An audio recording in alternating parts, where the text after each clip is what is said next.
That's what I wanted to do. Let's try it again. Let's try this again. There we go. We are back with an All Elite Wrestling review. This time, the big, huge Arthur Ashe Stadium show that is Grand Slam. This is the second annual. I hope it's annual because this was a pretty good show, a pretty good atmosphere, and a jacked crowd from almost start to finish. Well, it's New York. Yeah, they were pretty jacked for this show. And a lot of people are saying that this year's Grand Slam wasn't as good as last year's, but I don't want to say I beg to differ. There was really good stuff on the main show.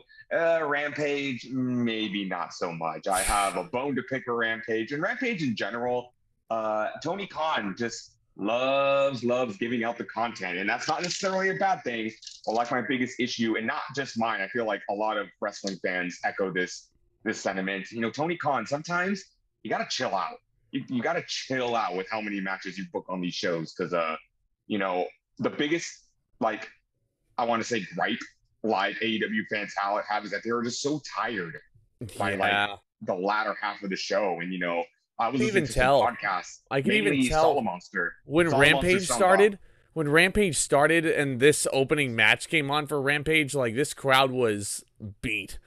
They were so beat because they had just seen a great Dynamite with 2 world title matches, 3 title changes, if we're counting the tag belts. But yeah, they just came off of a huge title win, a huge title change, a conclusion to yet another world championship tournament.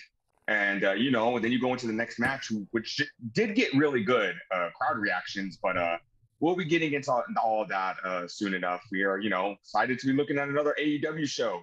And we're kicking it off in a big way with the Ring of Honor World Championship. Opening the show, Claudio Castagnioli taking on the leader of the Jericho Appreciation Society, the Wizard, the Demo God, Y2J himself, Chris Jericho, going for numero ocho, as they kept saying, the Ocho. Jericho challenging Castagnioli for a world title that on Rampage he alludes that he has never been in Ring of Honor. He has never held that world title. So he's going for, you know, I feel like Jericho has won it all. The WWE title, the first ever undisputed champion, the World Heavyweight Championship, the Intercontinental Championship, first ever AEW World Champion. You know, when it's all said and done, who has done more than Jericho? Jericho is one of the greatest of all time.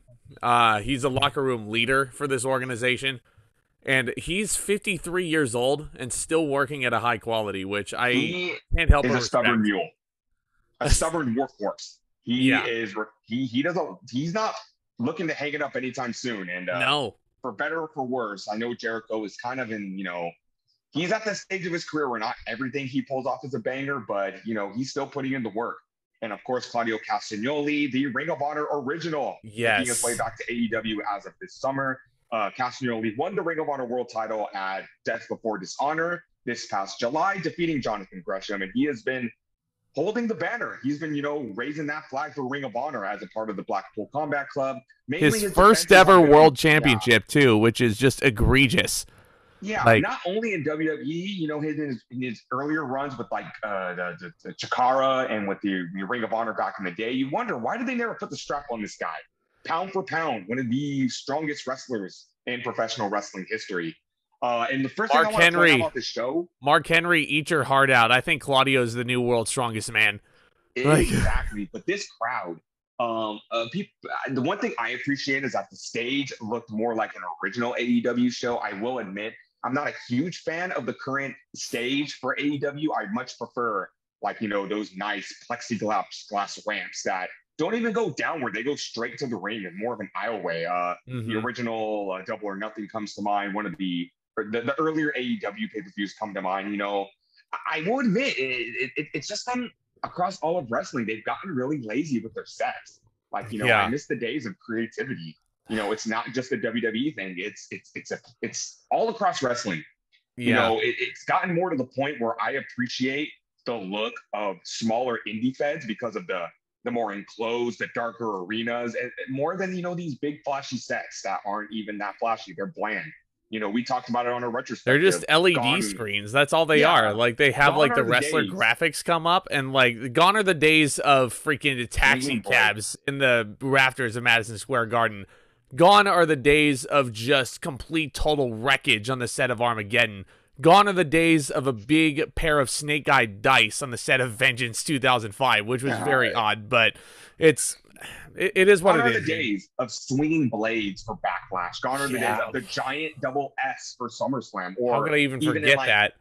Day of Reckoning 2 replicating the SummerSlam 2005 set, where it was like multiple screens and you would get like multiple the Titantron of the wrestlers' entrances. Like, didn't mean to go on a rant about stages, but this was a nice breath of fresh air from AEW to kind of it was a new take on a retro look, even though the company's only 3 years old. Yes, Claudio and Jericho to that match both give really good reactions from these guys. I thought it was decent at first, but then as it gets closer to the finish, it was getting really, really awesome. I definitely felt like Claudio was carrying the match. There were some points where, I hate to say it, I feel like Jericho's age was showing at some points. And it's crazy to think about this, Tomas. We've done almost 90 of these podcasts.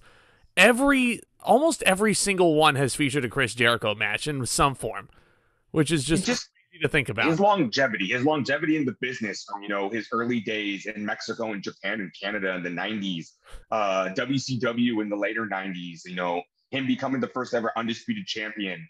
And if there's one thing I've noticed about Jericho throughout the years, he always finds new ways to reinvent himself, whether it be Y2J or whether him being the rock star or him returning and him wanting to save the world. He wanted to save us with his, his computer codes, to being the angry man in the suit, telling us all how we're parasites and we're hypocrites, all the way to the list, to being the Painmaker, to being the wizard and the demigod and throwing fireballs at people.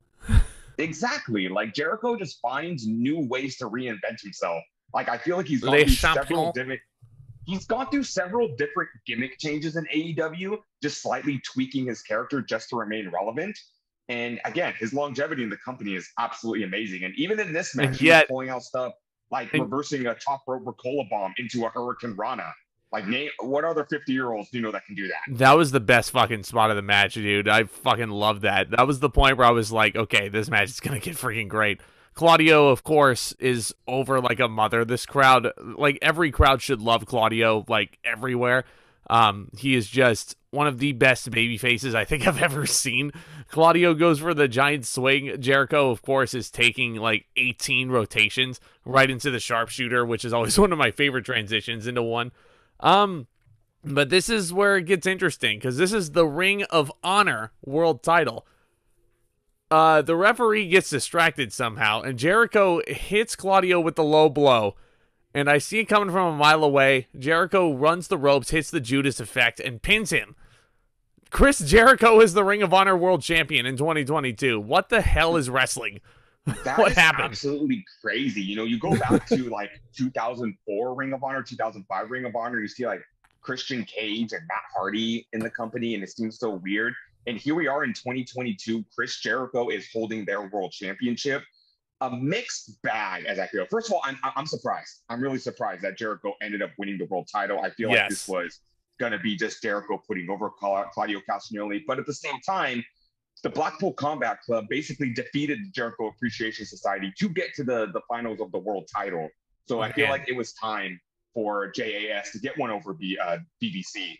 I feel like this is a mixed bag of emotions on how everybody else feels. It's definitely split down the middle how I feel. On one hand, I do understand, just like Jericho defeating Hangman Adam Page for the inaugural AEW World Championship, defeating Claudio Castagnoli for the Ring of Honor World title when Jericho is not a Ring of Honor guy, it definitely just shows that this is just another title for Tony Khan to slap onto people when he has nothing else to do with them. I don't want to say it's a slap in the face of the original Ring of Honor, but when you have guys like Samoa Joe, when you have guys like a disgruntled Jonathan Gresham who walked out on the company because he didn't agree with his booking. Dalton Castle, even guys like Dalton Castle, who are kind of just sitting around doing nothing and who would be in a battle royal, as we'll see on Rampage. Jay Lethal, who is, I feel like he was being built to defeat Samoa Joe for the Ring of Honor. My freaking word, dude! Like, kind of just sitting on the sidelines, jobbing, taking the Powerbomb Symphony from Wardlow. Tony Khan doesn't know what to do with Jay Lethal. That's why. But Chris Jericho, here's my thing: he celebrates with the JAS. They come out. Jericho holds up the Ocho, which is a reference to Dodgeball. Don't think I did not see the Dodgeball parody t-shirts with Jericho ate the Ocho. That's freaking awesome. That's the first thing I thought of with ESPN ate the Ocho. You know, I think, honestly, this win, as surprised as I was, I think it's going to be a really entertaining run for Jericho. I think, like, especially if his commentary on Rampage is any indicator, because during the main event, especially, there was a thing where the two combatants were continuously doing low blows to each other because it's a lights out match, no disqualifications. And Jericho is scolding them for the dishonorable thing, like low blowing people, even though he did it in his match to win the title. What a dishonorable thing to low blow the person to win a match. It's on so funny. the other hand, I do understand with Tony Khan potentially closing in on a TV deal for Ring of Honor. He's going to want a lot of eyes on the product. And Jericho holding the World Championship going in to this inaugural episode of a Ring of Honor television show is a lot like when he was AEW World Champion. This was a brand new company that nobody had seen. And maybe they were scared that putting a title on a guy like Hangman Adam Page or somebody that the general audience has never seen before. You know, you have this veteran, you have this guy who people know from WWE. If he comes in as the world champion, if you're just channel flipping, you don't know anything about AEW, you're not on the internet, and you go on to the first episode of Dynamite and you say, oh, a wrestling show. Oh, Chris Jericho was the world champion. Oh, I'm going to check this out now. Yep. I understand why they're doing it, and I understand that this is a marketing ploy. Yeah, and this is one piece of a bigger story. You know, Jericho and Daniel Garcia are going to potentially start feuding, and this is going to feed into a backstage segment that's going to tie this in. So I understand that this is just one fragment of one bigger story. So even though I felt a little, and when I first saw it, I do understand. And, you know, poor Claudio. Mike work, he said, Jericho's not going to hold this title going into 2023. So if you're really that upset, just hang in there. I wouldn't be so sure about that, dude. Like, think about how long he held the AEW World title after he won it at the inaugural All Out show. Like, but then he ended up dropping it to a huge babyface from John Moxley. Daniel Garcia is going to be a big babyface too. Exactly. Yeah, he could potentially drop it to Daniel Garcia on the first episode of this Ring of Honor show, and Garcia could be a dual champion. He could be this day's Jay Lethal when Jay Lethal held the Ring of Honor World title and the television title at the same time. This is, you know, I do feel like the payoff to this is going to be good, but this was a fine match. This was really fun, and the crowd was jacked, and this was a great way to open the show. I don't like that the Ring of Honor World title has been relegated to openers and being defended on the main event of Dark. But again, Khan, get this Ring of Honor deal, because, you know, it looks like a mini AEW right now, and it's the wrong way a little. You don't want it to be ECW circa 2007 either. So no, just saying. I don't. Just saying. I really don't. Yeah, you know, but on someone anyhow, as someone who, again, was channel flipping and came upon Ring of Honor in 2009 and saw guys like Kevin Owens and El Generico and Delirious and the original Ring of Honor, I don't want to see it get reduced to that. It's like, you know, it is like our kind of version of ECW. It was that underground promotion that had a lot of good wrestlers. You know, you have your Joes, your Lethals, your Steens, your Genericos. I hate to say it, your Punks, your Danielsons. You know, a lot of these wrestlers that we watched today came from the original Ring of Honor. So I hope Tony Khan. Side note, by the way, before we continue on to this next match, Excalibur, who's brilliant on commentary, by the way, surprise, surprise, he's going over this list of really famous Ring of Honor world champions throughout history. One name he did not mention is one CM Punk. So if that's not an indicator that this guy is not fucking returning, then I don't know what is. So and another piece that I learned, he listed off every single Ring of Honor world champion except CM Punk. It's not like he listed off a handful and omitted Punk by accident. No. That's like if I went through every single world heavyweight champion and I omitted Chris Benoit. Yep. There's a reason why they're doing it. They're blackballing him. So, guys, CM Punk marks. Tomas and I were joking at Raw about anybody know CM Punk's status, but he's gone. He's gone. I hope you fucking enjoyed it. So if I ever see CM Punk in a wrestling ring again, it'll be too soon. Yeah. And ever again. We are not talking about CM Punk. We are talking about AEW's resurrection, as I like to call it. Including this next fucking match, right? Swerve and Our Glory defending the AEW World Tag Team titles in a rematch against the Acclaimed, who should have fucking won these belts at All Out. And I feel like the moment was great here, but it was like it didn't recapture the magic that I felt at All Out. You know, like watching that match live and just the near falls and everything like that, it didn't really hit that same mark. It's almost like watching the Usos versus the Street Profits at Money in the Bank this year, and then downgrading it to their SummerSlam match, which was just kind of meh. Not like it was a bad match or anything, but same exact thing here. On one hand, I understand that, and that's how I felt in the beginning. But after thinking about it and sitting on it, at least Tony Khan listens to the fans enough to realize, hey, I didn't realize these guys are going to be as over as they were at All Out. No, we didn't call an audible, but I am aware enough that I'm going to book this rematch and give the fans what they want. Yeah. It's kind of like not to this level, but like a Matt Cardona getting over into WWE with the use of the internet. But WWE refusing to give the fans what they want there. They gave us the moment, yeah, sure, but they never followed up on that. What I really like about this, we're going to get into the match, but kind of get my feelings on the winning. I like seeing these established homegrown teams finally get the titles. Bingo. Homegrown. Keith Lee, Swerve Strickland, both fantastic talents. As random of a team as Swerve and Our Glory was, Key word I used there was because I don't think this team's going to last that much longer. I got news for you. But they were both ex-WWE guys that MJF was reprimanding. The Acclaimed were put together pretty much on a whim on Dark during the pandemic. Nobody thought anything was going to come of this team. But then the Acclaimed, Max Caster comes out and starts rapping, and Anthony Bowens has his beatbox, and he sells every bit of the juicy lines that Caster has. The rap tonight wasn't as great as other ones. But think of it this way. For the past 2 weeks, we have been yearning for a Max Caster rap because of the brawl out. That's true. That's true. The fans were yearning for a rap. That's how over this gimmick is. That when we don't get that rap, we're yearning for it. And we've got a rap, and even though it wasn't groundbreaking, I'm sure Tony Khan said, hey, Caster, I know how outspoken you are, but the scrum is off limits. It's just like when Max Caster went out there and, fought off his raps and got himself in trouble. Then I think Tony Khan knew enough to pull him to the side, like, hey, I know I let you say whatever you want. But just don't do it.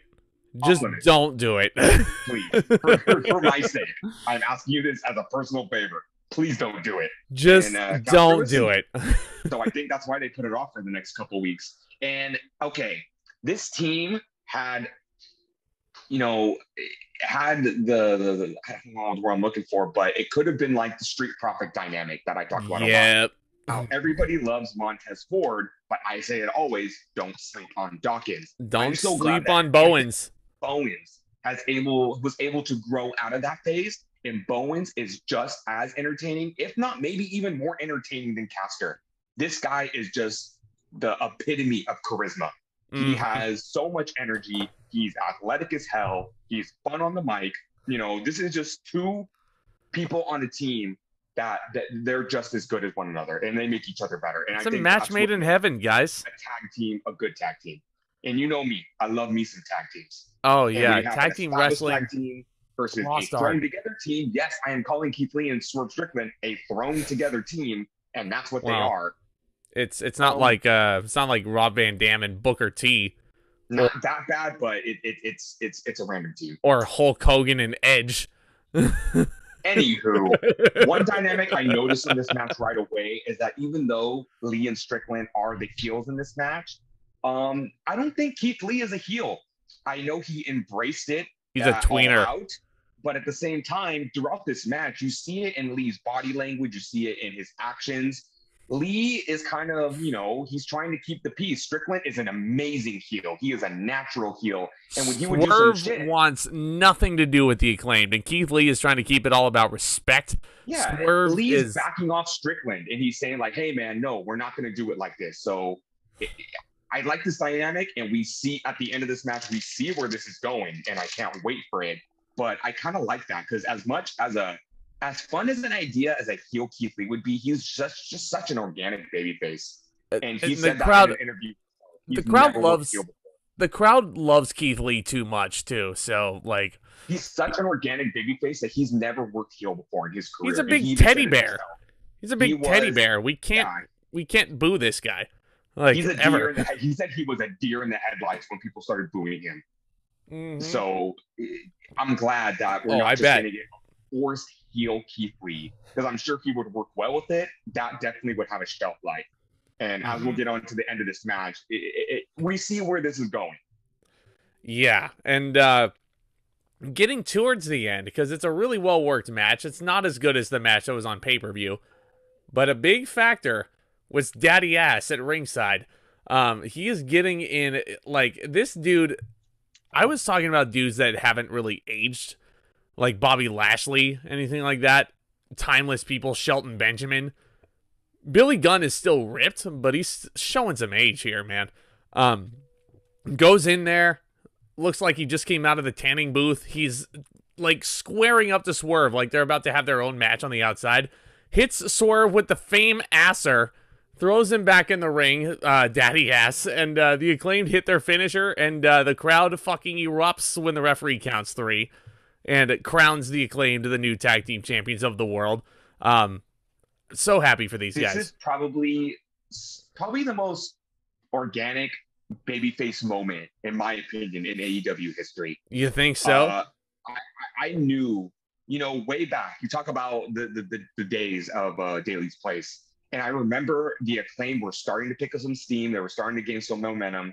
And then AEW immediately threw them into a tag team title match with the Young Bucks. And I was like, I hate when they do that. Oh, yeah. I hate when someone starts picking up momentum and then they immediately throw them in the title picture. They're going up against a team that they're not going to beat. So I was scared that the Acclaim was going to be dead in the water before they peaked. But thankfully, they continued working. They continued grinding. They did the great thing with the Ass Boys. They got Scissor Me Daddy over, which is absolutely insane. Let me just tell you, the amount of inner power it takes to not say that to someone at work when I'm excited that's how over this gimmick is. You just ask your coworkers to scissor you. That's such an empowering thing to say. It's just like you look at both sides of the spectrum too. And WWEshop.com, you can buy a shirt that says, "Hello, my balls are massive." And then if you switch over to AEW Shop, you can buy a t-shirt that says, "Scissor Me Daddy." Scissor Me Daddy Ass, I think. I think they actually do say Daddy Ass on the shirt. What a time to be a wrestling fan. What a time to be a wrestling fan. And let's just say I was very disappointed that they were not selling "Hello, my balls are massive" at the Monday Night Raw we were just at. Yeah, they sold Los Mysterios shirts, but no Miz shirts. On clearance. Yep. Sold those Los Mysterio shirts on clearance. Very much on clearance. It was the cheapest shirt at the show. Oh, yeah. But, very, very, very happy that the Acclaimed are as over as they are and holding the belts now. And I hope they hold them for a long time. I hope they're holding them when we go to Revolution in San Francisco next March. So this is probably my favorite tag team title win, next to the Lucha Brothers defeating the Young Bucks in that amazing steel cage match, which is still my favorite match in AEW history. Yeah, that match, there's no way this match was anywhere close to that cage match. I miss the Young Bucks so much. But as we alluded to, a little bit of foreshadowing after the match, you see Keith Lee on the ramp, and he just seems so defeated. He seems so disappointed in Swerve Strickland. He has his hands on his hips. He's looking down. And the fans are giving him sympathy because we still like Keith Lee. And he kind of just looks over at Swerve Strickland, shakes his head, and walks away. It just feels like, again, like Lee's not mad. He's disappointed. And I feel like him and Strickland are going to start getting into it. Lee's going to say, I don't like this road that you've been going down lately. I don't like this attitude change. I'm not. And you're trying to drag me down with you. You're trying to bring me down to your level, and I'm not about that. And, you know, this is just going to be such a fun dynamic. Oh, yeah. I can't wait for the eventual match. I think it's going to be killer. And Swerve Strickland is such a good heel. He's a good babyface. Like, he's easy to like, but him as a heel, goddamn, he has such a natural way of getting heat. Yeah. So now that this feud with the sinister smile, he has like that Eric Killmonger energy, and I love that about him. Doesn't he? Oh man, I didn't even think about that. Yeah, that's great. That's a great analogy there. That kind of looks like Michael B. Jordan a little bit too. He does, yeah. But now that this feud with the Acclaimed is theoretically over, the Acclaimed probably moving over to FTR. My question is, how did we not get a rap battle between Max Caster and Swerve? Like, that's such a huge missed opportunity. Like, exactly, yeah. Come on, man. You know, you think back to like the Usos and the New Day on that 4th of July episode of SmackDown, how they got into it. I would have loved to see something like that. You get a rap battle between the Acclaimed and the Ass Boys, but you don't get a rap battle between the two actual rappers on your roster.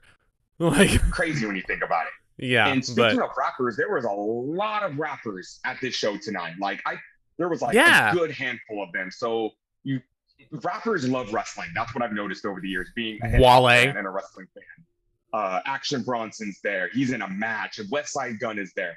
Fabulous is there. Trina is there. You can't grab one of these guys to officiate a rap battle between these two. Action Bronson could have very easily officiated a rap battle between those two, but, you know, Hook has nothing to do with the tag titles right now. You bring up FTR, and they are brought to backstage when they're getting interviewed about this tag team title win. That is one thing that you see that like on old Attitude Era pay-per-views. If you're getting interviewed and you're being asked about another person's match, ooh, that is a bad place to be in. Not good. And it's like Rikishi or Scotty 2 Hotty or somebody just like on that lower level being asked, who do you think's going to win between Stone Cold and Austin and The Rock? Like, they're not asking about you. They're asking about something that just happened. And you got to think about it this way. FTR are triple champions. They're AAA tag team champions. They're new IWGP. Well, not to mention being the #1 contenders for the AEW belts since like Double or Nothing. Like, these rankings are bullshit. You know, they're bullshit now. So, you know, you wonder why Hunter is trying to hit up FTR right now. When you have 3 belts and you're not being featured on TV and you're being put in kind of throwaway feuds. You know, we wanted to see FTR in the Guns. We wanted to see FTR in the Acclaim. We want to see FTR in the ring. I understand that I think Cash Wheeler may be going through some nagging injuries, but I really hope that's the case. Because if it's not, you have this tag team. You have this tag team that's literally gone on account and saying that they're starting to wind down. Mm-hmm. So, again, if Tony Khan doesn't start booking these guys, you know, that idea of jumping ship back to WWE before it's all said and done may start. Before it's all said and done. Yeah, FTR, you'll be seeing them back one day. I'm fully convinced of that. They have kids. They have kids, you know. They have to make a lot more money. But the next match, I know you loved it. I know you loved it because these two guys are like your favorites. They're your boys. My boys. They are. You're talking about my boys right now. Pac versus Orange Cassidy for the All-Atlantic title. All-Atlantic title finally getting defended on a big show. Love these boys. And when I saw that this was getting teased, I was so excited. We talk about, you go all the way back to Revolution 2020 and that sleeper hit that these guys had. And then you talk about, again, you want to talk about my favorite matches in AEW, the triple threat match with Kenny Omega for the AEW World title at Double or Nothing 2021. And here these guys are, they're back at it again. And, you know, you talk about 2 of my 3 favorite wrestlers in AEW right now, in Pac and Orange Cassidy.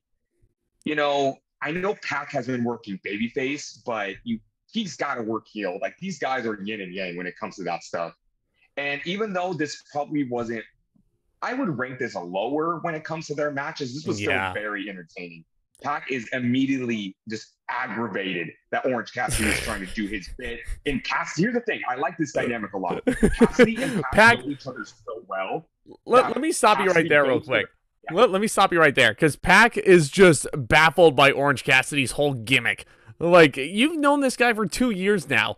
Like, I get that you're sick and tired of him, but, like, you shouldn't be surprised that Orange Cassidy is going for the pockets or anything like that. And Orange Cassidy is blowing Pac's shins out with those kicks, and the crowd is reacting in kind. Cassidy, at the beginning of the match, goes to put his hands in his pockets, and Pac is like, oh, I know what he's going to do. He's going to give me those kicks. And no, he immediately fires a drop kick at him. Like, you thought you knew what I was going to do, but he turned the tables on him real quick. Oh, yeah. This was super fun. I think one thing Cassidy doesn't give enough credit for is that he's stiff. Oh, totally. And he's so super crisp. So crisp in the ring, too. Don't let the gimmick deceive you, because this guy is a hard worker. Don't get how this guy can run the ropes, do somersaults, and do running drop kicks all with his hands in his pockets. That is just some next level talent right there. It takes a special kind of skill, that's for sure. But like I mentioned, Pac is having none of Orange Cassidy's shin kicks that are blowing the roof off of Arthur Ashe Stadium. Like, these are kicks that are so hard that I'm surprised Pac is not in a wheelchair right now. And then Pac responds... Yeah, Pac responds with a drop kick somehow, some way, with some broken tibias there from Orange Cassidy's kicks. And it's I mean, I wanted to like this match more, but these guys were in a death spot after the big title win for the Acclaimed that was bound to get a huge pop. But Pac was, I don't think Death Triangle are heels, are they? Pac won in a very foolish way. Interesting factors in this. Also, I want to point out a couple of insane tornado DDTs by Cassidy. One that literally bent Pac out of his skin. He nails that thing, and Pac looks like he was about to contort himself, like he's getting an exorcism performed on him right there in the middle of the ring. No good at all. But they go outside the ring. Pac is looking to take his belts and get out of there. Orange Cassidy chases after him. The referee's kind of distracted by something. And Pac hits Orange Cassidy with the ring bell hammer, and he pins him in the ring. Foreign object shot. I mean, the Brutalizer, the Rings of Saturn didn't work. The Black Arrow didn't work, so he had to resort to cheating to retain the belt. You know, I will admit that ending, we just saw a great title change. And though I'm not really upset that Pac didn't drop the title on this night, the ending really just took the wind out of my sails. When you have such a good wrestling match and then it ends with some sort of chicanery like that, and then it goes on to like kind of take it out of me even more, because you see the referee, he's looking at Cassidy and he's kind of giving Pac the side eye, like, wait a minute, something doesn't seem right. And he looks down at Cassidy, and in my mind, I was going, maybe the referee's going to notice. Maybe for once, the referee's going to call for an instant replay. He's going to see what Pac did, and he's going to say, no, restart this match, and then Cassidy was going to get the win.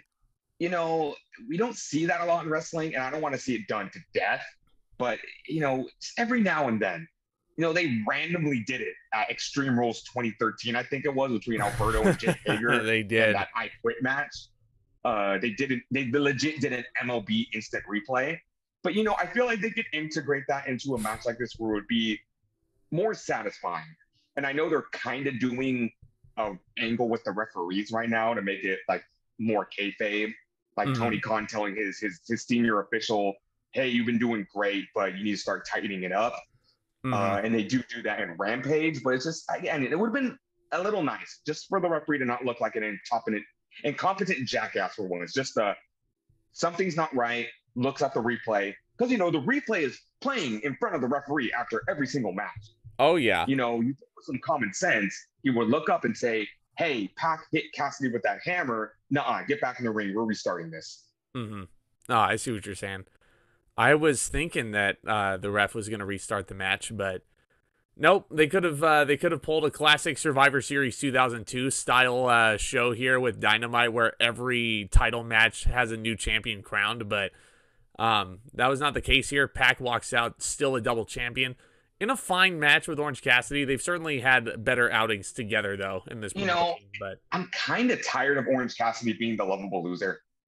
You know, he's so over with the crowd. He's such a good wrestler. All-Atlantic title.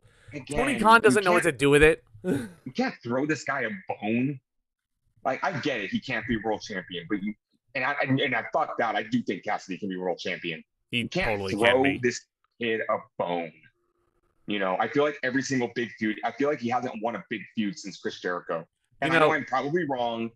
Sorry to all the AEW Max. They're probably going to point, no, he beat the Josh Woods in AEW Dark Elevation. Like, but a big feud for a big championship. Like, I feel like Cassidy is always just booked to be that lovable loser. Yeah. You know? He can. There was only one guy that really got over with that. His name was Tommy Dreamer, and that was all the way back in the 90s in ECW. He can be booked to be whatever he wants, wherever he wants. No pun intended. But no belt. But no belt. No belt. No belt. Tomas did not get the joke, so I'll just disregard that. He just chose not to acknowledge it. I didn't think I was going to like, but I ended up liking a lot more than I did. It's another Fatal 4-Way match for the AEW Women's Championship. It's Toni Storm, the AEW Women's Champion, defending against Dr. Britt Baker, D.M.D, Athena, and Serena Deeb, the Professor. And I the love woman of Serena 1,000 holds. So much. I love that woman so much. But all four of these ladies looked a lot better. I actually like this a lot more than the all-out Fatal 4-Way. The action was fast and furious. All the ladies were getting their good stuff in. You got Athena flying around the ring. You have Deeb, who was the real MVP in this match, doing some crazy shit that I've never seen before. She's putting ladies in double submission holds. She does a really scary spot where she suplexes both Athena and Britt Baker at the same time, and Athena almost gets dropped on her fucking head on top of Baker, and it ends up breaking Baker's nose. That was the second time in AEW that Britt Baker is a tough woman. She either, it didn't look like she had a broken nose, but there was blood pouring down her face, like the lower part of her face. And I was thinking immediately, like, okay, so Britt's a dentist, so this is an injury that she could easily fix herself, and she's licensed to fix that injury. But no, apparently it's a nose injury, so she has to go see a rhino, whatever you call a nose doctor. But in any case, this is Zack being stupid now. She needs to go see Rhino, the mayor of Detroit. No, is he the mayor of Detroit? I actually don't know if he ended up winning that election or not. I don't think he did either, but I'd vote for Rhino. I'd vote for Toni Storm. But in any case, Toni Storm. Hell yeah, Toni Storm. Good. So there was also a great, Serena Deeb, definitely the MVP of this match, pulling out combination maneuvers I'd really never seen before. She has Toni Storm in an Indian leg lock or something like that Triple H would do, and she suplexes Athena at the same time as she falls back, and Toni Storm's leg gets caught, and man, that was so clean. So clean. And Toni Storm selling throughout this whole match, second to none. I don't think Toni Storm really gets enough credit for how good of a seller she is. She's one of the best to do it right now. She is. At least in my opinion. She is the current reigning AEW Women's Champion. You notice how the I word is taboo on our streams, right? I don't like the I word. The I word doesn't exist to me. If somebody can't defend their title, they can't be champion. Just like the wild card rule doesn't exist to you, right? But it happened. No, it does not. No, it does not. But it happened, which is why he completely ignored the Brawling Brutes on Raw. Crazy, like, I want to say 15 minutes when we went to Raw that I just totally blacked out. And then I woke up and the next match was starting, and it was great. He thinks the Street Profits were involved in there somewhere, but Toni Storm... I heard something about wanting to smoke, and I don't know, maybe I was dreamy. Toni Storm does retain the title, though. She is still the AEW Women's Champion. Toni Storm is starting to get beaten up by Britt Baker and her posse. Jamie Hayter comes down. I think Rebel was in there somewhere. Probably not. Yeah, but... Jamie Hayter comes out, and she teases that she's going to turn on Baker, and she ends up joining her. But here's my issue with that. They literally did that the week before. So why was I going to fall for it now? Yeah, so when Jamie Hayter ran out, and she... literally ran it back. So when Jamie Hayter ran out and she starts beating up Athena and Toni Storm with Britt Baker and doesn't turn on Britt Baker, I was thinking, like, well, what's going to happen here? There's got to be something big. Someone was going to come out. Yeah, I have to explain this because I think my moment here, like, I had a really light bulb moment when this happened. So I'm sitting there and I'm thinking, okay, someone's going to come out, but who? Who else could possibly be out there that hasn't established themselves in WWE or AEW. Then some music hits, and I look up at the screen and I see Saraya, and it did not hit me. I was like, oh, Saraya. And when she came out, I said, oh shit, Saraya Knight? Paige? Yep. Paige is... Saraya has literally turned the page and joined a new promotion here. I see what you did there. Yeah, no, of course I did. I'm just waiting for a segment where Paige is getting interviewed backstage, and Johnny Hungy comes up to her and he says, Paige, it's good to see you. And then Hangman is just right behind Saraya there, and then she's like, oh, that was weird. Let's keep going. Greg Morgan called. He wants his reference back. No, I know exactly where I got that from. But hey, that's a great fucking idea, though. Oh, absolutely. In all seriousness, Saraya looks good. She looks very healthy. She looks Saraya? Healthy. Hell yeah, Saraya. Good. Good. Just checking. She looks, on one hand, this is an absolutely amazing return. I was so happy to see her back in wrestling. She goes in, but one thing you notice right away is that she's not getting physical. So we are not sure what Saraya's role is going to be here in AEW. Is she going to be a wrestler? She was not a bad manager. She was the SmackDown general manager in 2018 on SmackDown, and it was a run that was cut very short by stupid booking ideas. And I do think Paige was a really good authority figure. She was not a pog in a storyline like AJ Lee was. She was a very authoritative general manager. And I never forget, like, here's Paige, this tiny woman, and she is able to put people like Samoa Joe in their place backstage. Yes. When Samoa Joe is screaming at her because he wants his WWE title shot, and she stands there unfazed by this crazy man screaming in her face. So I'm very curious to see what's going to happen. And on the other hand, I'm actually really bummed that if she's ready to go, that WWE wasn't able to get her back. Because in my humble opinion, I think WWE has the better women's roster. They have the better booked women's division. And again, I hate to see Saraya fall into the AEW curse. You know the curse. You know the routine. The curse. I know the curse. The hot flavor of the month. They immediately get a world title shot. They lose, obviously. And then they're wrestling on Dark Elevation. Ruby Soho. Oh, boy. Oh, boy. And now Ruby's injured. Definitely an anxious debut for me. They're having rumors. There are rumors saying she's not cleared, and there's rumors from Saraya herself where she's hinting at that she might be cleared. Notice how Saraya did not get physical in this segment, ladies and gentlemen. She basically went in, Britt Baker and her posse back off, and then she celebrates with Toni and Athena in the ring. And she looks at the crowd, and she, of course, says, this is my house, which was her gimmick for a long time, but... Booked correctly, Saraya could be the shot in the arm AEW needs when it comes to the women's division. I understand Tony Khan being stuck between a rock and a hard place where he wants to push these big names because that's what they deserve. And if you don't push them, they fall into the curse. But if you do push them and you put the title on Saraya, if she's able to go, you get accused of just putting the title on former WWE people. Something that TNA was very guilty of. Yeah. And I understand being in that position, but if you're going to acquire these big names, again, that's what you're going to do with them. That's still sort of what he's doing, though. Just saying. Especially if you look at this next match. John Moxley. If AEW actually gave a fucking fuck about the women's division, that'd be nice.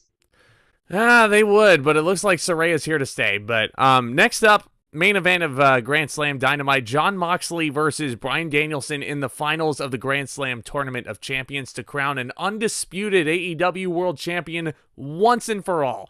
John Moxley was supposed to be on vacation at this point with Renee Paquette, and here he is doing Tony Khan a big favor. A big favor. What a summer. What a summer. Let's go all the way back to May. Let's go all the way back to Double or Nothing, when Hangman Adam Page lost the AEW World Championship to CM Punk. 3 days later, CM Punk injures his foot in a 6-man tag team match and has to vacate the AEW World Championship, except for he doesn't. this is Tony Khan's golden boy. So we came up with the wonderful idea called the interim idea, which I hate with the burning passion. I thought that word was taboo. We can't say that. Well, for educational purposes, I'm going to have to break that rule. Yeah. The interim world champion was crowned at Forbidden Door when Jon Moxley captured the AEW World Championship. And ever since then, Moxley went on a tear, and every single week on Dynamite, he was defending the world championship, but he was not being treated as a world champion because they couldn't keep that I word out of their mouths every single time he was brought up.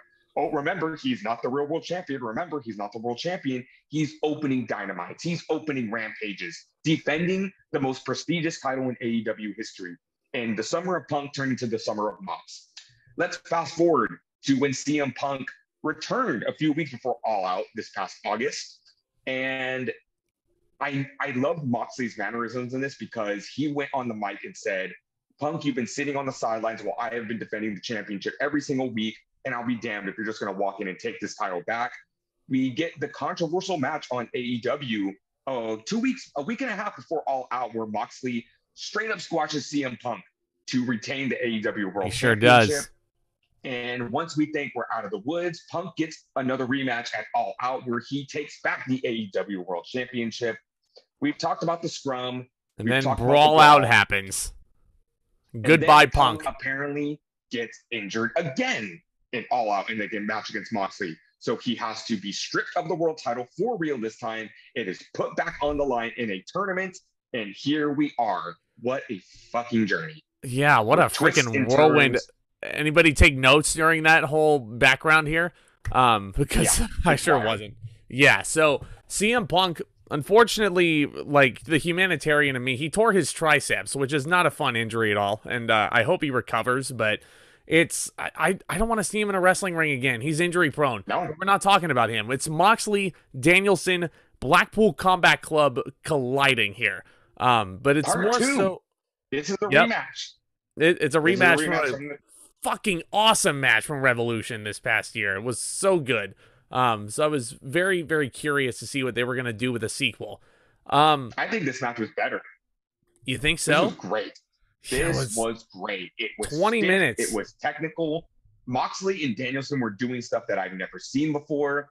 They pulled out all the stops in this match. You have Danielson being the technical master that he is with his submission holds and his strikes. And Moxley was reinventing himself to match Danielson's technique in this match. Yeah. Here's my thing though. As much as I enjoyed this match, 20 minutes worth, it's a 4-star match easily, maybe even 4.25. I don't think it was better than Revolution, mainly because of the story that was told. If I'm not going to war with you if I don't bleed with you first, and that's exactly what they did at Revolution. Mox and Danielson colliding here. Mox defeats Danielson, but I think here's my thing. Danielson should have won the belt here. I think if there was any point to put the title on Bryan Danielson, whatever you want to call him, this was the perfect chance to do it. And here's Jon Moxley coming back in. As much as I love him, he was supposed to be on vacation here, but here he is doing Tony Khan another favor, sticking around for a a while. You know, this is where I'm going to disagree. That's fine. Because we had some amazing spots in this match. We had the Danielson taking spots on the ramp. I think he took a Death Rider on the ramp, which is scary. Makes me wince like crazy. They did an upside down bridge and started slapping each other while upside down. Oh, that was so sick. Danielson hits the running knee that Moxley kicks out of. Moxley hits the Death Rider again and Moxley kicks out of.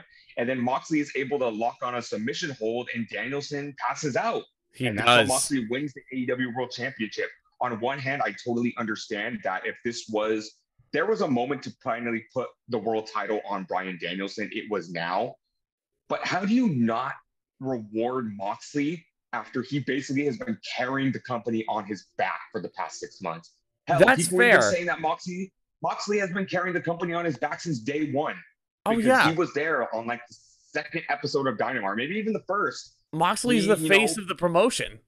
You know, he put Omega through a glass table on like the third episode of Dynamite with the Death Rider. He defeated Chris Jericho for the world championship. And then he was AEW's Drew McIntyre during the pandemic. He was carrying the AEW flag high when there was no audiences, or there was audiences of 200 people during their pay-per-views. He has been there through all the highs and the lows, and then he picks the ball up again when their pathetic excuse for a world champion goes down, and he takes that title and he runs with it. And, you know, if Mox, again, he was going to go on vacation, and here he is back again. How do you not reward this man for basically saving the company? That's fair. If anything, like, I don't know, man. I feel like Bryan Danielson, you got to make him the champion at some point. And, like, I do think it's going to happen. I do think. And even though Danielson, no matter where he goes, just falls into this loop of he never wins the world championship. Here I am, you know, still thinking, like, almost 2 years later, that I wanted him to be the one to dethrone Roman Reigns. Yeah. Come to find out that Danielson had like an out-of-body experience, and he didn't feel like the wrestler he was in that match. And that was a phenomenal match. But just no matter where he goes, can you believe that the only time we got a legit healthy run with Bryan Danielson was when he was heel, when he was running around with the hemp title? Yeah, which was freaking great. The new Daniel Bryan. It's a great gimmick. We never got a proper Bryan Danielson babyface world championship run. Never. Nope. I feel like we should get it. Injuries. I mean, here's my thing, though. I'm kind of predicting, I'm kind of just going out on a limb here. John Moxley winning the title presumably is going to lead to him versus MJF at Full Gear, because that is the biggest match AEW can do right now, and that's what you should do as a promoter. You should put your two biggest guys in the ring, star-wise, in a world title main event on your big pay-per-view, and you should see what happens there. MJF presumably is going to win the world title in New Jersey, his home state, but I could be MJF Danielson down the line. I don't know, but it's going to be interesting. What a great storyline! What a great storyline that CM Punk had to go and ruin. Because regardless how I feel about Punk, that was such a beautiful ending to All Out. And fucking MJF, dude. Like, dude, he was sitting up in the rafters holding his stupid little poker chip, which AEW is treating like the Money in the Bank briefcase now. I was going to say, you mean like a briefcase? Yeah. He's in his suit and his stupid scarf, and he's got the most punchable face every single time it cuts to him. It's so awesome. And I love how Tony Khan completely forgot to mention, by the way, that MJF cut a promo earlier on Wheeler Yuta and another Blackpool Combat Club member. I've never seen a heel so over before in my life. This crowd loves MJF in New York City. He basically could tell you, MJF could go up to you and he would, and tell you, I hope you choke on a chicken bone and die, and he would still get cheered. Oh, yeah. No, I would cheer him. I would cheer him if he told me to go choke on a chicken bone. But he's going to get into the Blackpool Combat Club's business, because he was telling Wheeler Yuta, hey, maybe you can go to your buddy Bryan and get advice on how to be injury prone. Maybe you can go to Willie Reeves and be like, hey, Will, can you give me advice on how to pop pills? I'm like, he gets popped in the face by a slap. My and goodness. Retaliates with a headbutt. He retaliated by shoving Tony Schiavone out of the way. Because unprovoked. MJF was like, I gotta get these fans to hate me. And that was the only time they booed him, was when he pushed Schiavone down. After calling him a fat prick and all that. But anyhow. Again, I'm going to put up a poll, and you tell me, what would you rather see? You have 4 options. Bayley versus Michael Cole, Tony Schiavone versus Adam Cole, Caleb Braxton versus Paul Heyman, or the alternative, MJF versus Tony Schiavone. MJF versus Tony Schiavone seems like the most likely option that's going to happen out of all of those, because Adam Cole is unfortunately injured right now. I personally want to see Bayley and Michael Cole. That's been a feud that's been building for 2 years now. Yeah, but now that Bayley has an excuse to be on SmackDown right now. Yeah, dude. But great episode of Dynamite here. Rampage was not. Just when you think, if we would end this there, here, it'd be a great Grand Slam. But Tony Khan booked a part 2 to Grand Slam. It's a 2-hour special of Rampage, and there's 8 matches. And I kind of fucking show. I kind of feel like just breezing through them, because there's really nothing to report from this Rampage. We have, except for this opener, maybe Sting and Darby Allin in a no disqualification match against Brody King and Buddy Matthews with Julia Hart at ringside. They're still dubbing them the House of Black, even though Malachi Black is no longer with the company dealing with mental health problems. Referenced him. They're not like ignoring the fact, like Brody King said in a pay-per-view, you may have cut the head off the snake, but we're still as dangerous as ever. Referring to that, yes, Malachi is no longer here for the time being. Brody King hanging Darby Allin off the side of the stage in this match. This match kicks off with Sting and Darby Allin actually ambushing the House of Black from behind during their entrance. Well, you know why, right? Hell has broken. You know why? It's because it's Rampage. You know, they have to get their shit in. They can't waste all this time on a Sting entrance. So exactly. Chaos ensues. Sting gets handcuffed in the middle of the ring. Like you said, they brawl with Darby Allin on the stage, and Darby Allin hits a fucking coffin drop off of the set. Yeah, off the fucking tunnel, right? It's crazy. No fear. Yeah, Sting has no fear either. He takes a fucking table bump off the top rope, 63 years old, to the outside, and he lands so hard that his head cracks the other table, and it actually, you see the dent on the replay. Allin and King, they dive off of the stage, and again, we just watched Backlash 04 with Mick Foley and Randy Orton. It was very reminiscent of that. They just went crashing off that stage into tables. Julia Hart is telling Matthews to get back into the ring because Sting is still handcuffed. Which, by the way, Julia Hart is basically turning into AEW's version of Rhea Ripley right now, leading her harem of spooky boys down to the ring. Except for one difference, Julia Hart is dressed up like Isaac from Children of the Corn. Like, it's such a creepy look here.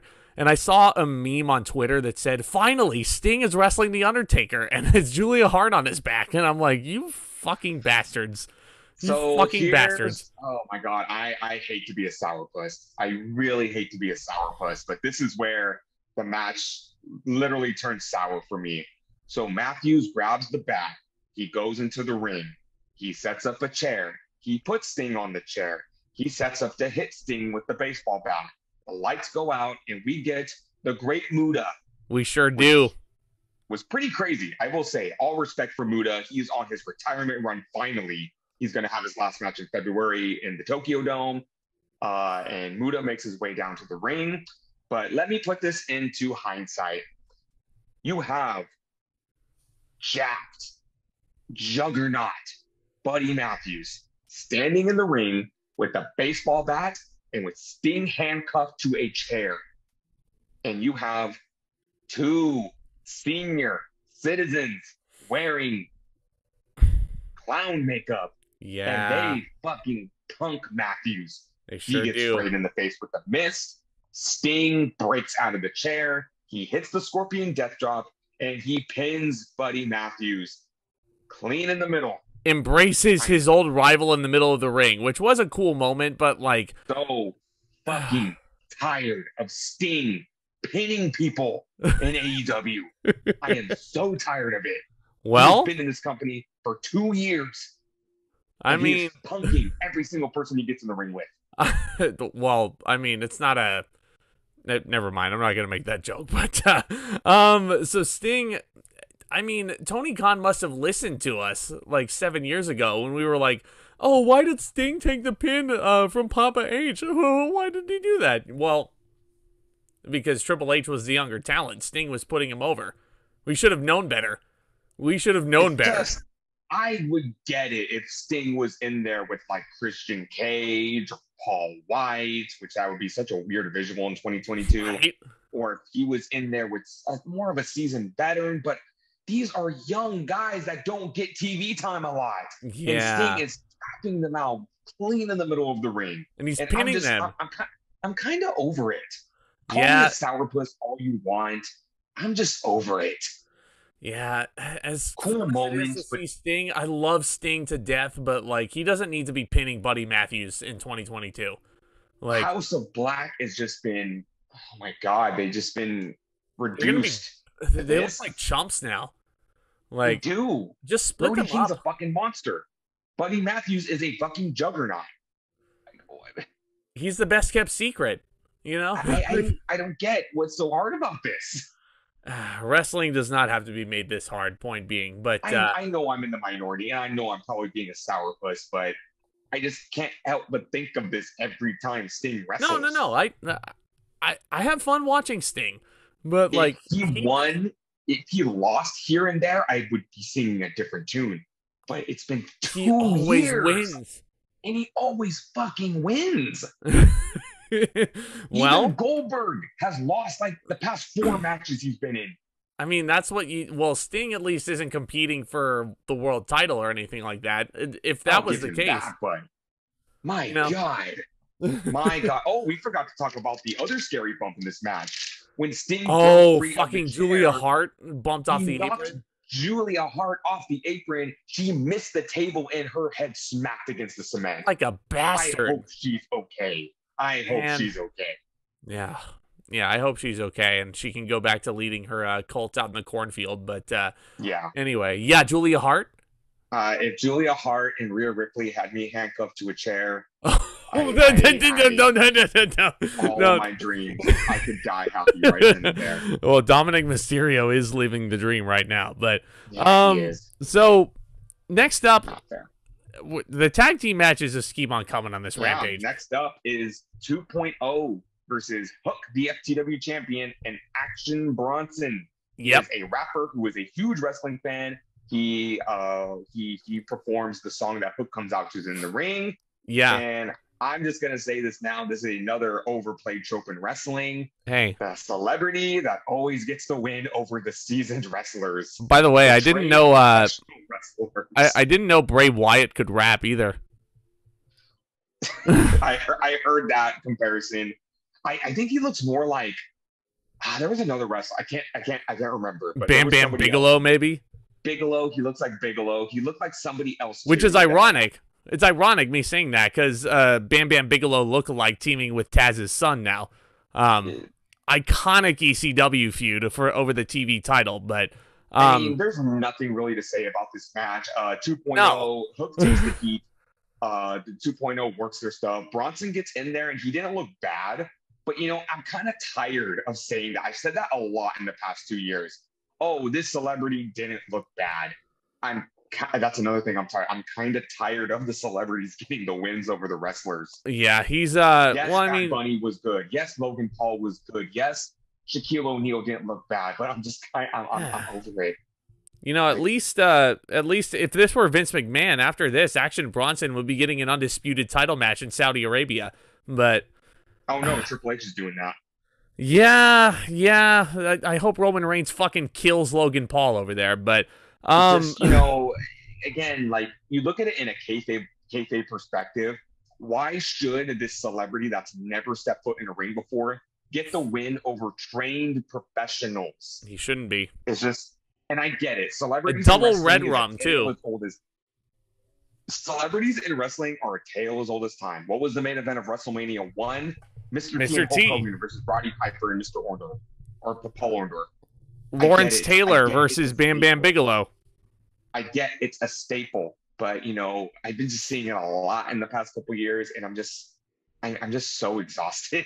I'm so fucking exhausted. We saw 3 of them at WrestleMania this past year. I'm just exhausted. Yeah, it gets exhausting after a while. For sure, it was a match. Man. It was there. More tag team action our way in. This was probably the match I watched and I was like, why was this on the show? It's Josh Woods and Tony Nese taking on, I'm not calling them what AEW called them. Wardlow. I'm not calling them that. Wardlow, the TNT champion, and the Ring of Honor TV champion, Samoa Joe. This was a match. It happened. 2.5 minutes. Joe hit the muscle buster. Joe and Wardlow win. Mark Sterling takes 2 power bombs, and that's it. Why was this match on the show?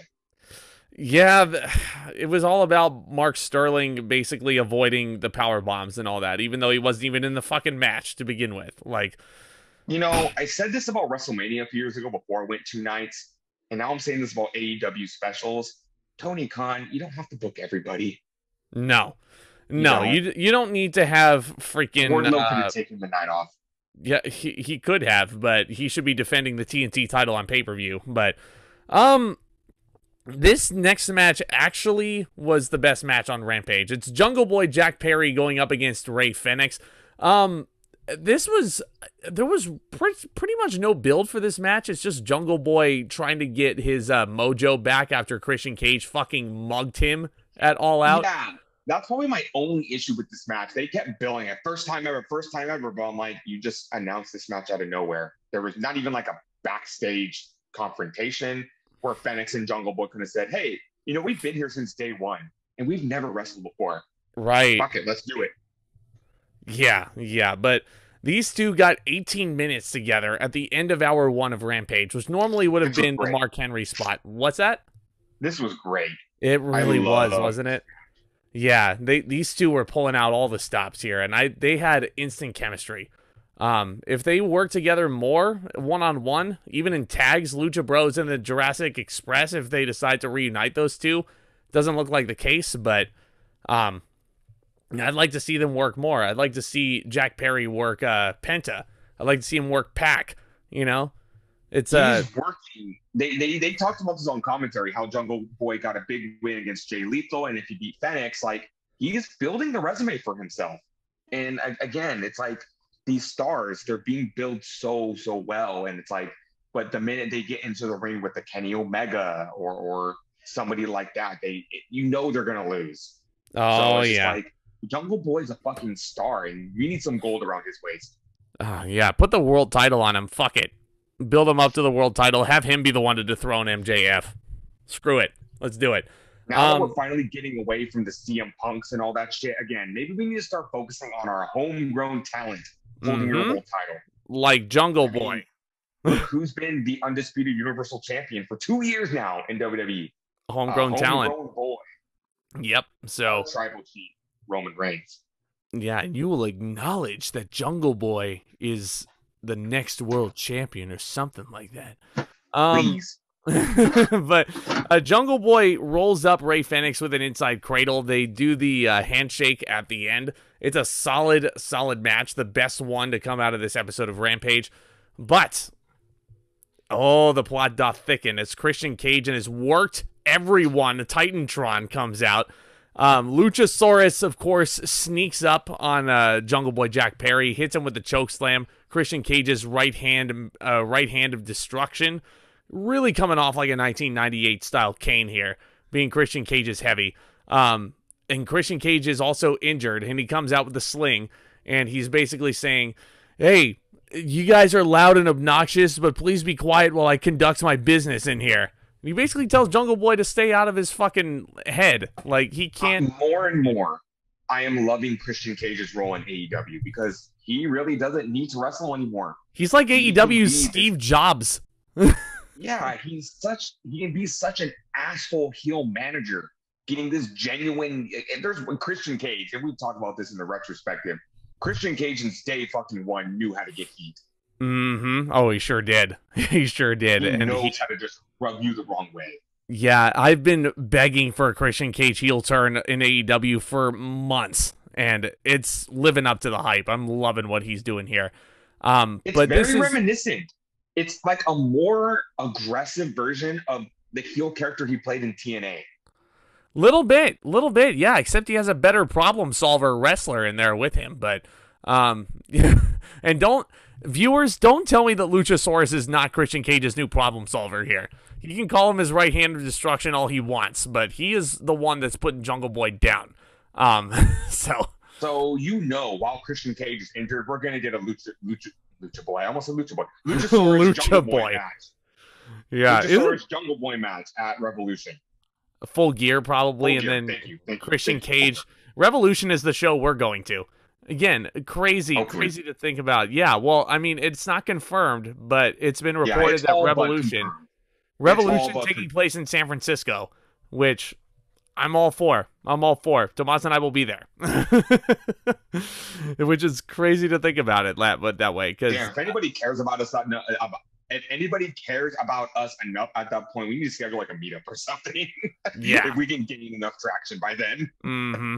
Well, with that said, folks, yeah, Jungle Boy, Christian, this program is not over. Speaking of assholes, Sammy Guevara is on this show. and he's taking on Eddie Kingston one-on-one in a match that was supposed to happen at All Out, but rumor had it that Sammy Guevara and Eddie Kingston were not really getting along. They couldn't really get on the same page. Sammy Guevara said one too many things that really, like, rubbed Eddie Kingston the wrong way. It happened. It happened. Oh, yeah. Like, Guevara and Kingston had heat. They had a backstage altercation. One thing I want to point out, during Guevara's entrance, JR and Jericho share such a great, like, interaction together. Because when Justin Roberts announces Guevara to the ring, he says they call him a Spanish god. And JR says, Jericho, who's they? Who's they? And Jericho goes, us. We call him a Spanish god. And I'm just like, JR asking the real questions. Jericho on Rampage in commentary is fucking hilarious. This whole entire program, he was basically saying, oh, yeah, I'm the Ring of Honor World Champion. I'm the most honorable man in the industry. I won this belt fair and square, even though he low-blowed Claudio at the start of the show. And then he's going off, and I'll talk more about the Lights Out match when I get there, but Eddie Kingston and Sammy Guevara was fine. You know, it wasn't really earth-shattering or anything like that. The big thing was that Eddie put Sammy in a Dragon Sleeper. He was beating the ever-loving shiznit out of Sami Zayn. Or, not Sammy, the Sammy Guevara. Guevara's not an honorary Uso, okay? No. I don't care what anybody says. Put the fucking undisputed Universal title on Sami Zayn. Build him up as a babyface and just Daniel Bryan him to the top. But please. Sammy Guevara is in a Dragon Sleeper, and he has gotten brutalized by Eddie Kingston throughout this whole entire match. Eddie Kingston makes him pass out. He's declared the winner, but the bell rings and Eddie Kingston has not had enough. He keeps the hold on, and then the fucking ref is like, that's it. Disqualified. I'm reversing the decision. You did not let go of the hold. And I'm like, it doesn't freaking matter. Eddie Kingston just basically, like, he Goldberged him, and then he lost the match. Like... Again, like we alluded to before, this is apparently, it's a storyline they're doing with the refs, so this was the refs tightening up. I don't want to see reverse decisions. I want to see matches restarted, you know, when heels cheat to retain their titles. So, it's like very 1998 WWE mid-card right there, because The Rock and Ken Shamrock had like 10 matches and in reverse decisions there. But if anybody needs to have a lights-out match, it's these two guys. Genuine book it. Heat. Book it, please. But, you know, it was fine. Sammy Guevara just goes off to probably give Ty Mello another beautiful kiss, as Jericho called it. And I'm like, you guys are just, no. You're rubbing everybody the wrong way. Let's just put it this way. If this show was rated TVMA, these two would be filming porn together. You don't say. So next up, we have a TBS championship match, the only title match on Rampage. For some reason, a TBS title match taking place on TNT. Jade Cargill defending against D.M.D. Raise your hand if you remember D.M.D. was still with the company. Oh, you did. Raise your hand if you did remember. Raise your hand if you remember Paul White was still with the company. The Large Performance. D.M.D., who we have not seen in ages in AEW, is getting a TBS title match. For some reason, just to be another number. Who got fired during the pandemic because she was straight up refused to sell Thunder Rosa's offense. Mm-hmm. D.M.D., the former manager. Not manager, but a former pairing with Santana and Ortiz as part of the new LAX. That's right. That's right. Here she is. Just cannon fodder for Jade Cargill. She's a number. She's a number for Jade Cargill, who I'm sorry is still not that good. I know Daniel Bryan is training her and everything like that, and the bicycle kick she hit at the end was fine, but I'm not behind her. I'm not. Not yet, at least. She hasn't had a great match yet. What? She's no Beth Phoenix. Absolutely not. They don't compare. They absolutely don't compare. Sure, she would make a great cosplay for Storm of the X-Men, and her Shield cosplay was amazing. But other than that, she's all right. She has potential. I mean, she pins Diamante. What else do you want to say about this match? Exactly. It's there. Again, did this match need to happen? Yeah. No, it did not need to happen. Arguably, I have to look at my notes again and see what was next. It's probably another match that did not need to happen either. But let's see. Oh wait, no, this match did need to happen. It's the Golden Ticket Battle Royale. Paul White comes out and commentates this. And basically, this is a 25-man battle royal where everybody who's not on Grand Slam gets thrown into this thing. Did you just say this needed to happen? Let's put this into hindsight. Let's put this into perspective. We just had a casino ladder match to determine the #1 contender for the AEW World Champion. What? 3 weeks ago? And You're now right. Here we are again having a battle royal to determine a #1 contender for the AEW World title.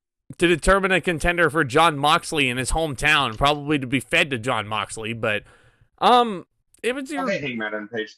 basic battle royal, an empty-headed fucking dumb fuck wins the battle royal. What else do you want to say?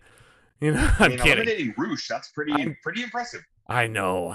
Yeah, and obviously I was being sarcastic there. I love Hangman Adam Page to death. Like, I was just referencing the stupidity, but Hangman does his cowboy shit, hits some, discus lariats in a pretty impressive fashion.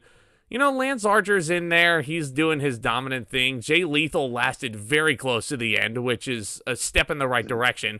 Dalton Castle was there. Yeah, former Ring of Honor World Champion. Dalton Castle actually got a pretty hefty pop from this crowd, too, and he ended up eliminating... He's from New York, that's why. He eliminated Brian Cage from this match, too. You remember him? Brian Cage! Raise your hand if you remember Brian Cage was still with the company. Bueller? I didn't remember. Triple H has entered the chat. Oh, could you imagine? Sign him. Please. Yeah. He's from Sign him, you coward. I know you're spending all your money on Bray Wyatt, but you have more. I know you have more. But, okay. Yeah, Hangman Page wins the Battle Royal. Again, not really a whole lot to report about this. It was your pretty standard Battle Royal. But your main event, as Mark Henry calls it, of Rampage, lights out match. Unsanctioned. Ricky Starks versus Powerhouse Hobbs. Where the fuck was this match at All Out? This was so much better. Hard to do when you cram 14 matches onto one show. Yeah. You know, they could have had a normal little Chicago street fight or something like that, but no, they had to do a lights out match. They just enter. I don't get. You know, we've made jokes about this in the past, but I just don't get unsanctioned matches. Why does it matter? They say AEW is not responsible for what happened in this match. You say that like these guys are going to take knives to each other. And this was like very... Starks is going to pull out Arn Anderson's Glock. This was super tame compared to the other lights out matches that we've gotten with Moxley and Omega. Call it a no-hold-barred match. Call it anything else. But you say unsanctioned like someone's going to die in this match. No, this was a very, very safe unsanctioned match, unfortunately, which is a shame because I think this is a feud that honestly kind of warranted the lights out gimmick with Team Taz imploding. Ricky Starks and Powerhouse Hobbs are both workers that I enjoy. Powerhouse Hobbs is a Bay Area boy as well, so I gotta root for him. But this match just really wasn't all that remarkable. I was entertained by Chris Jericho on commentary when both guys would low blow each other at various points in the match, and he would scold them for doing the dishonorable thing as the Ring of Honor champion. You know, what a fucking hypocrite. The very first unsanctioned match I ever saw, live actually, was Chris Jericho and Shawn Michaels at Unforgiven 2008. And the way they were building that match, they had me feel like Michaels was going to try and hang Jericho. And I just, again, I know I'm beating a dead horse at this point. I just don't get the point. You can get the same point across by just calling it a no-holds-barred match. WWE was also a PG product at that time, so I knew for sure that Shawn Michaels was not going to literally murder Chris Jericho on the air. But even though it was warranted in that feud. Yeah. Well, there were a couple spots in this lights out match that I enjoyed. First of all, Powerhouse Hobbs using one of the LED lights from the tunnel as a weapon in this match was fun. And the announcers literally were like, he's literally doing a lights out match. And I'm like, gotta hammer that point home, don't you? The lights out gimmick hurts the babyface in the end because Ricky Starks wins, but this doesn't count. It's not going to be in the record books. It does not. Even after taking a back body drop, Adam Cole style from Takeover Philadelphia on the top ridges of the steel chair. That is such a fucking dumb spot. So stupid. Why would you want to take that? Why would you want to take that? It was such a nasty spot, and it looked like it legitimately hurt too. But yeah, Ricky Starks wins. Match doesn't count, so I'm sure Powerhouse Hobbs is going to be making some references to that. But if I don't know. Hear unsanctioned fight, I want these guys to meet each other in the parking lot, not wearing wrestling gear. They're both in their jeans, not wearing shirts, and I want them to punch each other to death. That's what I think when I hear unsanctioned fight.